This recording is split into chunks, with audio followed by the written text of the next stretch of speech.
This cat saved a Japanese railway from bankruptcy. Her name is Tama, and she was the first of an entire lineage of cats that are now contributing to the Japanese railway economy. Tama was one of many stray cats that were living at the Kishi station in 2006, when the railway was at risk of closing due to low ridership.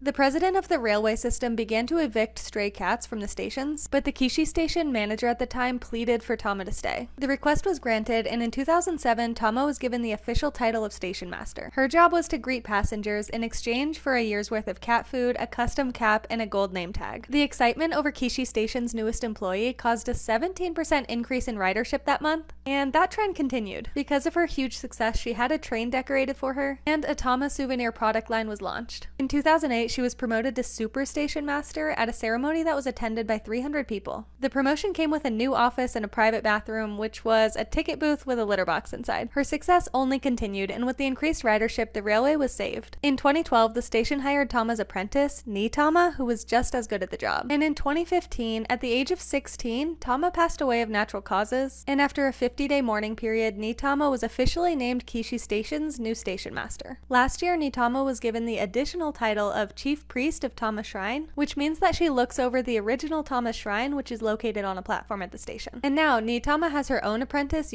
Tama, who helps cover shifts when Tama takes the day off. Together, they do a great job of carrying on Tama's legacy. These cats hold so much power that they not only rule this railway, they also saved a family cafe from going out of business. The Diorama Restaurant is a train-themed cafe in Japan with model train tracks running throughout. Like many other small businesses, they struggled immensely in 2020, with the owners experiencing significant financial difficulty. But on June 20th of that year, the restaurant's owner, Naoki, noticed a week-old kitten all alone outside their front doors and decided to take him in and name him Simba. The next day, Simba's mother showed up, so Naoki started feeding her too and letting her come inside whenever she'd like. And one rainy day, Simba's mother brought her other kittens with her, and they didn't leave. Now, Naoki had a decision to make, as his family was already struggling to get by and facing the possibility of losing the business, and each new mouth to feed would make their budget even tighter. But he'd already fallen in love with the cats, and seeing how Simba's mother put her trust in him, he knew that he couldn't let her down. So his family adopted all of them and started posting photos and videos of them roaming around the model trains. And what he didn't expect is how much the internet would also fall in love with his railway cats, creating huge new demand for the restaurant and allowing it to stay open. Now, as a thank you to the cat community for helping his family, Naoki has continued rescuing more cats and has even added a cat hotel and shelter to the second floor of the restaurant where people can sip tea with adoptable rescue cats and maybe even take one home. A typical rush hour in Canada took an unusual turn when a crowd of strangers ended up lying on the freezing ground together in their work clothes, all because of one little orange cat. Last week, a woman was taking the Toronto streetcar home after a vet visit with her cat, but when she hopped off at her stop, her cat managed to escape her carrier and ran directly underneath the streetcar in fear. As the doors closed and the vehicle was about to start moving again, the woman started frantically pounding on the streetcar's windows. Luckily, those on board noticed what was happening and notified the driver, who immediately put the streetcar in out-of-service mode. What followed was a 20-minute rescue mission that had strangers dropping to the ground in the middle of a 14-degree day without hesitation. Commuters and passers-by started running to nearby stores, returning with shawarma, treats, and anything they thought might lure the scared cat to safety. When food didn't work, the group got creative, taping tools together to extend their reach while others directed traffic around the growing crowd. Finally, one quick-thinking rescuer managed to safely grab the cat and put her in her carrier. The incredibly grateful owner immediately started hugging all of the volunteers and apologizing profusely for inconveniencing them. But the consensus among the crowd was clear. They all firmly believed that becoming an impromptu cat rescue squad was one thing that was absolutely worth being a little late for.